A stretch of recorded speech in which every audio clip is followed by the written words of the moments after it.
નમસ્કાર, આપ જોઈ રહ્યા છો ગુજરાતની number 1 news channel news 18 Gujarati. આપની સાથે હું પૃથા અને સમાચારમાં સૌપ્રથમ વાત આજે ફૂંકાશે ચૂંટણીનું બ્યુગલની।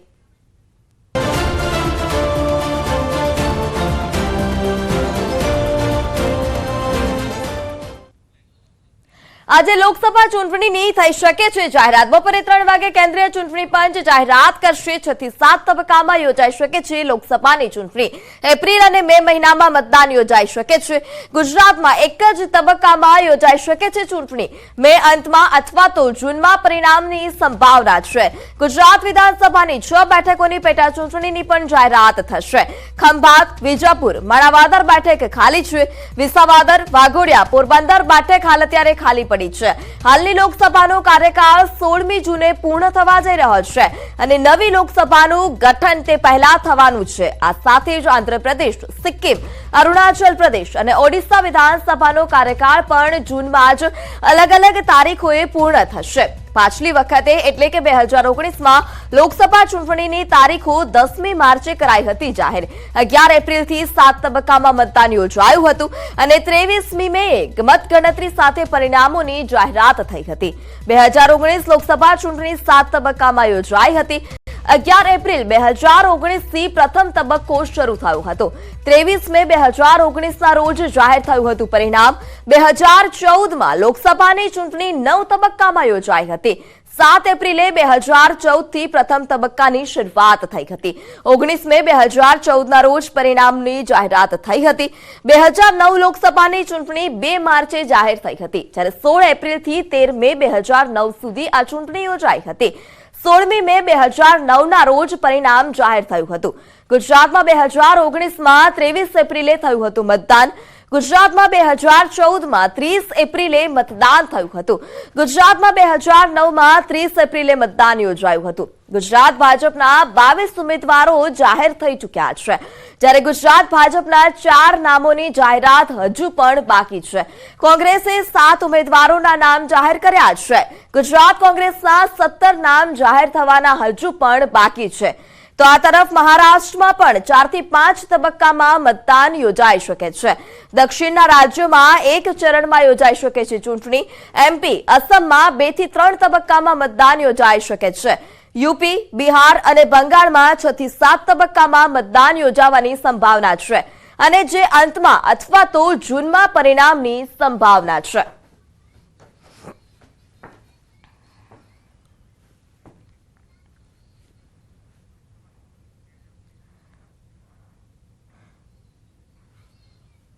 તો લોકસભા ચૂંટણી 2019નું આ પરિણામ છે। એનડીએને 353 બેઠક હતી, યુપીએમાં 90 અને અન્યમાં 99, એટલે કે કુલ 543 જે બેઠકો છે લોકસભાની સીટ છે તેનું આ લોકસભા 2019નું પરિણામ કે જે એનડીએના ફાળે 353 હતી, યુપીએમાં 90 અને અન્યમાં 99।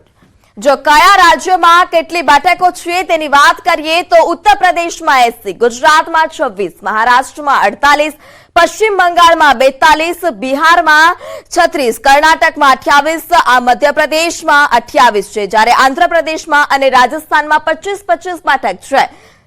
તે ઉપરાંત તેલંગાણામાં 17, ઝારખંડમાં 14, આસામમાં પણ 14 છે, પંજાબમાં 13 બેઠકો છે, છત્તીસગઢમાં 11 અને હરિયાણામાં 10 બેઠક છે। એટલે કે આ રાજ્ય વાઇઝ બેઠક છે કે કયા રાજ્યમાં કેટલી બેઠક છે। દિલ્હીમાં 7, ઉત્તરાખંડ, તે ઉપરાંત જમ્મુ કાશ્મીરમાં 5-5 બેઠકોની ફાળવણી છે। મિઝોરમ, નાગાલેન્ડ અને સિક્કિમમાં 1-1 બેઠક છે, તો મેઘાલય, ગોવા અને ત્રિપુરામાં 2-2 બેઠકની ફાળવણી કરવામાં આવી છે।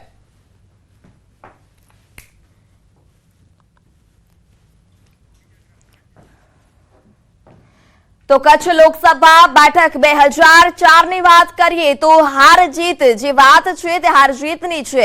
પૂનમ જાટ જેઓ 71,343 મતથી તેઓએ જીત મેળવી હતી। આ હાર જીતની વાત હતી। 2014ના પણ પરિણામ આપણે જોયા છે। આજે લોકસભા ચૂંટણીની જાહેરાત થઈ શકે છે, કઈ તારીખે ચૂંટણી યોજાશે, કેટલા તબક્કામાં ચૂંટણી યોજાશે, આ તમામ વિગતો પણ સામે આવશે। ત્યારે મનસુખ વસાવા 2004 ની વાત કરીએ તો ભાજપમાંથી મનસુખ વસાવા ઉમેદવાર હતા. મોહમ્મદ પટેલ જેઓ કોંગ્રેસમાંથી ઉમેદવાર હતા. ભરૂચ લોકસભા બેઠક 2009 ની વાત કરીએ તો મનસુખ વસાવા ભાજપમાંથી હતા. જયેશ પટેલને કોંગ્રેસથી ટિકિટ આપવામાં આવી હતી. ભરૂચ લોકસભા 2014 ની વાત કરીએ તો મનસુખ પટેલ ભાજપમાંથી, જયેશ પટેલ કોંગ્રેસમાંથી હતા. તે ઉપરાંત 2019 ની જો વાત કરવામાં આવે તો મનસુખ પટેલ મનસુખ વસાવા ફરીથી રિપીટ થયા હતા. બારડોલી લોકસભા બેઠક 2009 ની વાત કરવામાં આવે તો રીતેશ વસાવા ભાજપમાંથી, તુષાર ચૌધરી કોંગ્રેસમાંથી હતા.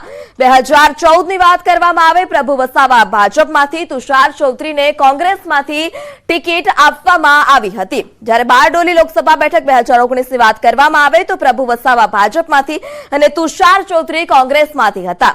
આગળ વાત કરીએ દાહોદ લોકસભા બેઠક 2004 ની તો બાબુભાઈ કટારા ભાજપમાંથી હતા.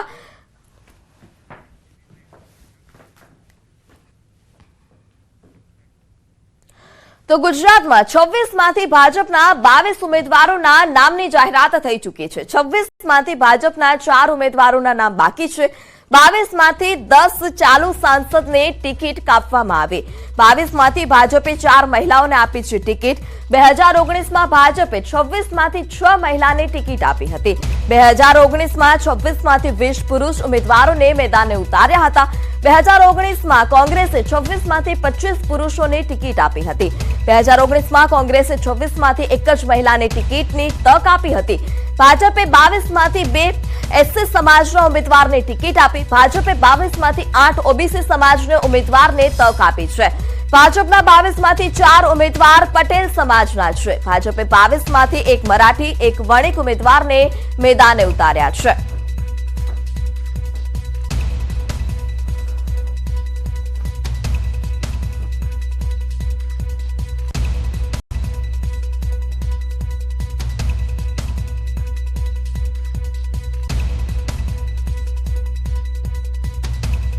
તો ચૂંટણીનું બ્યુગલ પણ આજે ફૂંકાઈ શકે છે. ગ્રાફિક્સ એલઈડીના માધ્યમથી જોઈએ તો લોકસભા ચૂંટણી 2024 ઉમેદવારોની વાત કરીએ બનાસકાંઠા લોકસભા બેઠકની, તે ઉપરાંત પાટણ લોકસભા બેઠકની વાત કરીએ તો ભરતસિંહ ડાભી ભાજપમાંથી છે, જ્યારે કોંગ્રેસમાંથી હજી જાહેરાત થવાની બાકી છે.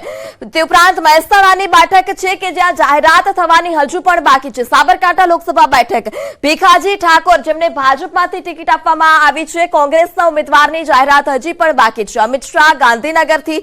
અમદાવાદના પૂર્વ લોકસભા બેઠક હસમુખ પટેલને ભાજપમાંથી ટિકિટ આપવામાં આવી છે. અમદાવાદ પશ્ચિમમાંથી દિનેશ મકવાણાને ભાજપમાંથી ટિકિટ આપવામાં આવી છે. તો સુરેન્દ્રનગર લોકસભા બેઠકમાંથી હજી પણ બંને નામોની જાહેરાત બાકી છે. રાજકોટથી પરસોત્તમ રૂપાલાને ભાજપે ટિકિટ આપી છે. પોરબંદર બેઠકની વાત કરીએ તો મનસુખ માંડવિયાને ભાજપમાંથી, લલિત વસુયાને કોંગ્રેસમાંથી ટિકિટ છે. જામનગરની વાત કરીએ તો પૂનમ માડમને ભાજપમાંથી ટિકિટ આપવામાં આવી છે. કોંગ્રેસે હજી પણ ઉમેદવારોના નામની જાહેરાત નથી કરી. જૂનાગઢની બેઠક એવી છે. તે ઉપરાંત અમરેલીની પણ બેઠક એવી છે કે જેમાં ભાજપ અને કોંગ્રેસે હજુ પણ ઉમેદવારો જાહેર કરવાના બાકી છે. ભાવનગર બેઠકની વાત કરીએ તો ભાજપે એક મહિલા ઉમેદવારને ટિકિટ આપી છે. આણંદની વાત કરીએ તો મિતેશ પટેલ ભાજપમાંથી છે. ખેડામાં પણ દેવસિંહ ચૌહાણને ટિકિટ આપવામાં આવી છે, જ્યારે કોંગ્રેસે હજી પણ ખેડામાં ઉમેદવારની જાહેરાત નથી કરી. પંચમહાલની વાત કરીએ તો રાજપાલ યાદવને ભાજપે ટિકિટ આપી છે. દાહોદ લોકસભાની વાત કરીએ તો જશવંતસિંહ ભાભોરને ભાજપે ટિકિટ આપી છે. વડોદરામાંથી રંજન ભટ્ટને ટિકિટ આપવામાં આવી છે, જ્યારે કોંગ્રેસે હજુ પણ ઉમેદવારની જાહેરાત નથી કરી.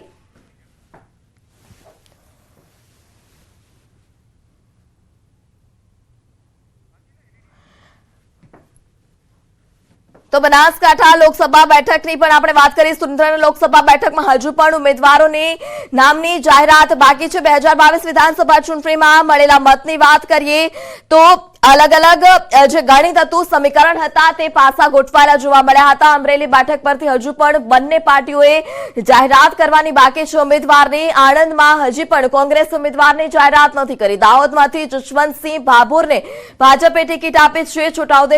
છોટાઉદેપુરમાંથી જસુભાઈ રાઠવાને ભાજપે ટિકિટ આપી છે. બારડોલીમાંથી પ્રભુ વસાવા, તો કોંગ્રેસ પાર્ટીમાંથી સિદ્ધાર્થ ચૌધરીને ટિકિટ આપવામાં આવી છે. બનાસકાંઠામાંથી ડોક્ટર રેખાબેન ચૌધરીને ભાજપે ટિકિટ આપી છે, તો ગેનીબેન ઠાકોરને કોંગ્રેસ ઉમેદવાર તરીકે મેદાને ઉતાર્યા છે. તો ભાજપના ઉમેદવારોના નામની જાહેરાત થઈ ચૂકી છે. હજી પણ 4 બેઠક એવી છે કે જ્યાં ઉમેદવારોના નામની જાહેરાત થવાની બાકી છે. જે કચ્છ બેઠકની વાત કરીએ તો ત્યાંથી વિનોદ ચાવડાને ટિકિટ આપવામાં આવી. બનાસકાંઠા બેઠકમાંથી ડોક્ટર રેખાબેન ચૌધરી, પાટણ બેઠકથી ભરતસિંહ ડાભી, મહેસાણા બેઠકની જાહેરાત હજુ પણ બાકી છે. સાબરકાંઠાની વાત કરીએ તો ભીખાજી ઠાકોર, ગાંધીનગરની વાત કરીએ તો અમિત શાહ, અમદાવાદની વાત આપણે જો કરીએ તો હસમુખ પટેલને ટિકિટ આપવામાં આવી છે. અમદાવાદ પશ્ચિમમાં દિનેશ મકવાણા. સુરેન્દ્રનગરની બેઠક એવી છે કે જ્યાં હજુ પણ ઉમેદવારના નામની જાહેરાત થવાની બાકી છે. એટલે કે 4 બેઠક એવી છે કે જ્યાં ભાજપે ઉમેદવાર હજુ પણ જાહેર નથી કર્યા. સુરેન્દ્રનગર, મહેસાણા, જૂનાગઢ અને અમરેલી આ 4 બેઠક ઉપર હજી પણ ઉમેદવાર જાહેર કરવાના બાકી છે. રાજકોટ બેઠકની વાત કરીએ તો પરસોત્તમ રૂપાલા, પોરબંદર બેઠક પર મનસુખ માંડવિયાની જાહેરાત થઈ ચૂકી છે. આ વાત કરીએ કોંગ્રેસની તો કોંગ્રેસે કયા ઉમેદવારોને મેદાને ઉતાર્યા છે. કચ્છ બેઠક પરથી નીતેશ લાલણ, બનાસકાંઠામાંથી ગેનીબેન ઠાકોર, પાટણ, મહેસાણા, સાબરકાંઠા, ગાંધીનગર હજુ પણ જાહેરાત થવાની બાકી છે. અમદાવાદ પૂર્વથી રોહન ગુપ્તા, અમદાવાદ પશ્ચિમથી ભરત મકવાણા, સુરેન્દ્રનગર બેઠકથી હજુ પણ ઉમેદવારની જાહેરાત બાકી છે.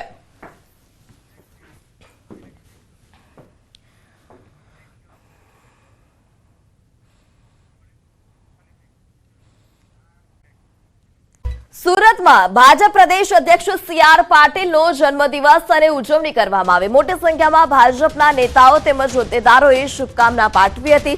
તેમના નિવાસ સ્થાને કાર્યકર્તાઓ અને ભાજપના હોદ્દેદારો હતા તે પહોંચ્યા હતા.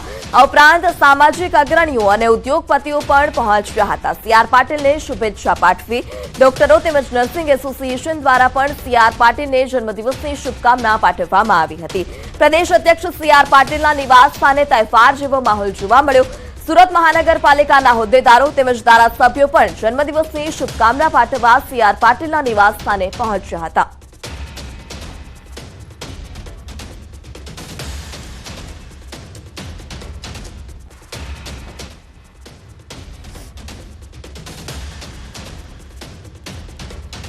તો સી.આર. પાટીલનો આજે જન્મદિવસ છે અને સી.આર. પાટીલે જન્મદિવસની શુભકામના પાઠવવા ભાજપના તમામ કાર્યકરો જે અધિકારીઓ હતા તે પણ સી.આર. પાટીલના નિવાસ સ્થાને પહોંચ્યા હતા. આજે ભાજપ પ્રદેશ અધ્યક્ષ સી.આર. પાટીલનો જન્મદિવસ અને તેમના જન્મદિવસની ઉજવણીને લઈ તમામ લોકો શુભેચ્છા આપવા માટે તેમના નિવાસ સ્થાન પર પહોંચ્યા હતા. નર્સિંગ સ્ટાફ તે ઉપરાંત મનપાના હોદ્દેદારો પણ પહોંચ્યા હતા.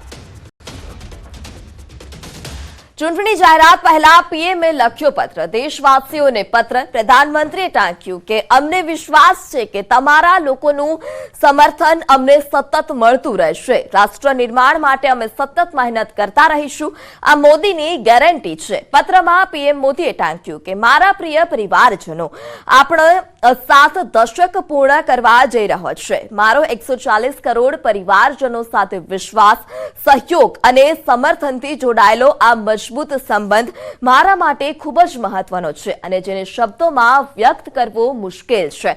મારા પરિવારજનોના જીવનમાં આવેલા સકારાત્મક બદલાવ વીતેલા 10 વર્ષમાં અમારી સરકારની સૌથી મોટી ઉપલબ્ધિઓ, સૌથી મોટી પૂંજી છે. દરેક નીતિ, દરેક નિર્ણયથી ગરીબો, ખેડૂતો, યુવાનો અને મહિલાઓના જીવન સ્તરને સુધારવા તે ઉપરાંત સશક્ત બનાવવા માટે કૃત સંકલ્પિત સરકારે જે ઈમાનદારીથી પ્રયાસ કર્યા છે તેના સાર્થક પરિણામ આપણી સામે છે. પ્રધાનમંત્રી આવાસ યોજનાથી પાકા મકાન, તમામ માટે વીજળી, પાણી અને ગેસની વ્યવસ્થા, તે ઉપરાંત આયુષ્માન ભારત યોજનાથી સારવારની વ્યવસ્થા, ખેડૂતોને આર્થિક મદદ, માતૃવંદના યોજનાથી માતા અને બહેનોને મદદ જેવા અનેક પ્રયાસો ફક્ત ને ફક્ત એટલે જ ફળીભૂત થયા કેમ કે તમારો વિશ્વાસ અને ભરોસો મારી સાથે હતો. જ્યારે ભારત વિકાસ અને વારસા સાથે આગળ વધી રહ્યો છે ત્યારે છેલ્લા 1 દાયકામાં આંતરમાળખાના અભૂતપૂર્વ નિર્માણનું સાક્ષી રહ્યું છે. ત્યારે આપણે આપણા સમૃદ્ધ સાંસ્કૃતિક અને રાષ્ટ્રીય વારસાના પુનરુત્થાનનું સાક્ષી બનવાનું સન્માન પણ મળ્યું છે.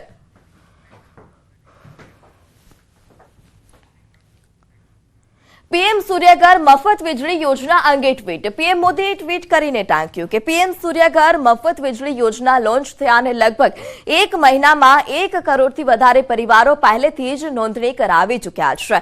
દેશમાં તમામ ભાગોમાં નોંધણીઓ આવી રહી છે અને જેમાં આસામ, બિહાર, ગુજરાત, મહારાષ્ટ્ર, ઓરિસ્સા, તમિલનાડુ અને ઉત્તર પ્રદેશમાં 5 લાખથી વધારે નોંધણી થઈ ચૂકી છે. જે લોકોએ નોંધણી નથી કરાવી તેઓ જલ્દી કરાવી લે.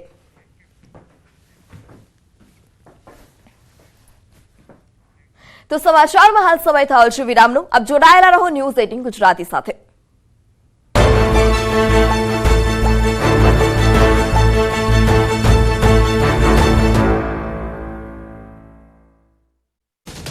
ચૂંટણી જાહેરાત પહેલા પીએમએ લખ્યો પત્ર. દેશવાસીઓને પત્ર. પ્રધાનમંત્રીએ ટાંક્યું કે અમને વિશ્વાસ છે કે તમારા લોકોનું સમર્થન અમને સતત મળતું રહેશે. રાષ્ટ્ર નિર્માણ માટે અમે સતત મહેનત કરતા રહીશું. આ મોદીની ગેરંટી છે. પત્રમાં પીએમ મોદીએ ટાંક્યું કે મારા પ્રિય પરિવારજનો, આપણે 7 દશક પૂર્ણ કરવા જઈ રહ્યો છે. મારો 140 કરોડ પરિવારજનો સાથે વિશ્વાસ, સહયોગ અને સમર્થનથી જોડાયેલો આ મજબૂત સંબંધ મારા માટે ખૂબ જ મહત્વનો છે અને જેને શબ્દોમાં વ્યક્ત કરવો મુશ્કેલ છે.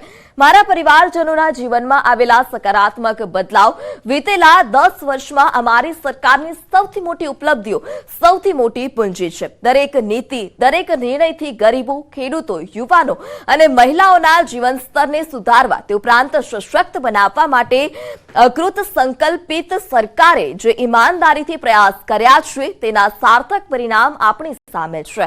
પ્રધાનમંત્રી આવાસ યોજનાથી પાકા મકાન, તમામ માટે વીજળી, પાણી અને ગેસની વ્યવસ્થા, તે ઉપરાંત આયુષ્માન ભારત યોજનાથી સારવારની વ્યવસ્થા, ખેડૂતોને આર્થિક મદદ, માતૃવંદના યોજનાથી માતા અને બહેનોને મદદ જેવા અનેક પ્રયાસો ફક્ત ને ફક્ત એટલે જ ફળીભૂત થયા કેમ કે તમારો વિશ્વાસ અને ભરોસો મારી સાથે હતો. જ્યારે ભારત વિકાસ અને વારસા સાથે આગળ વધી રહ્યો છે ત્યારે છેલ્લા 1 દાયકામાં આંતરમાળખાના અભૂતપૂર્વ નિર્માણનું સાક્ષી રહ્યું છે. ત્યારે આપણે આપણા સમૃદ્ધ સાંસ્કૃતિક અને રાષ્ટ્રીય વારસાના પુનરુત્થાનનું સાક્ષી બનવાનું સન્માન પણ મળ્યું છે.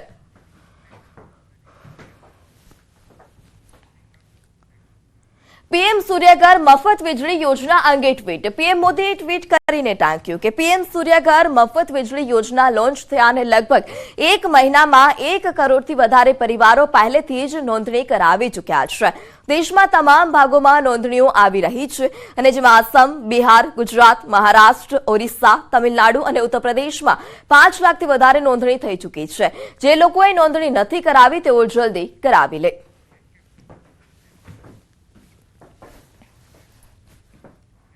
તો સમાચારમાં હાલ સમય થયો છે વિરામનો. આપ જોડાયેલા રહો ન્યૂઝ 18 ગુજરાતી સાથે.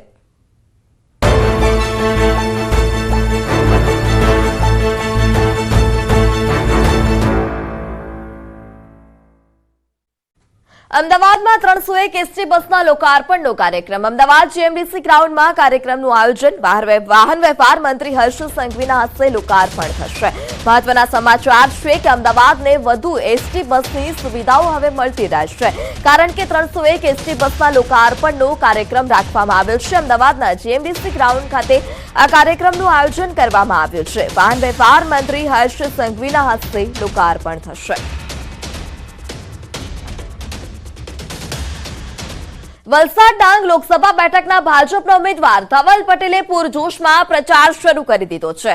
ઉમેદવાર જાહેર થયા બાદ પ્રથમ વખત વાપી પહોંચેલા ધવલ પટેલનું કાર્યકર્તાઓ અને અગ્રણીઓએ ભવ્ય સ્વાગત કર્યું હતું. ધવલ પટેલે 5 લાખથી વધુની લીડ સાથે જીતનો વિશ્વાસ પણ વ્યક્ત કર્યો હતો. રાજ્યના નાણામંત્રી કનુભાઈ દેસાઈ પણ તેમની સાથે પ્રચારમાં જોડાયા હતા. પોતાના મત વિસ્તારના ઉમેદવાર ધવલ પટેલને જંગી સરસાઈથી જીતાડવાની ખાતરી પણ તેઓએ આપી છે. મહત્વપૂર્ણ છે કે 38 વર્ષીય ધવલ પટેલ શિક્ષિત અને યુવા ઉમેદવાર છે. ધવલ પટેલ ભાજપના એસસી એસટી મોરચા અને સોશિયલ મીડિયા વિભાગના રાષ્ટ્રીય કક્ષાએ મહત્વની ભૂમિકા પણ ભજવી ચૂક્યા છે.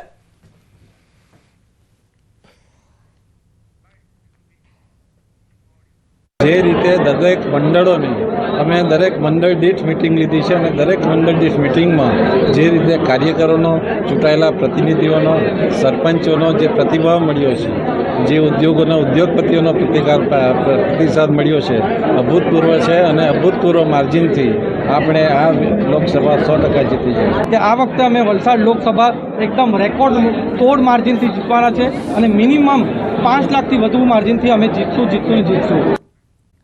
સુરત